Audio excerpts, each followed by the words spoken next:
We're born with our one cohort of eggs, I think about that like our savings account. And then every month, as we go through puberty, every month your body will put out a cohort of eggs to come out and compete and ovulate. So typically your brain will put out just enough hormone to stimulate one out of the group to kind of grow, and you'll see a follicle, which is the little sac that the eggs grow in. If you monitor on ultrasound, you see the one follicle getting bigger and bigger, and then usually that's it, and the rest of them are just wasted.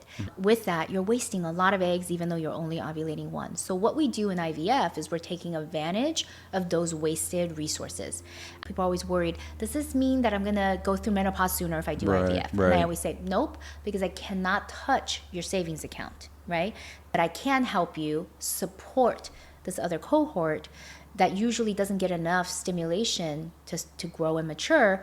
And so that's the first part of IVF is ovarian stimulation, giving you additional kind of brain hormone, right? We do the egg retrieval, and then we take those eggs into the laboratory, we put it together with the sperm, right? And then we see if they fertilize and become an embryo.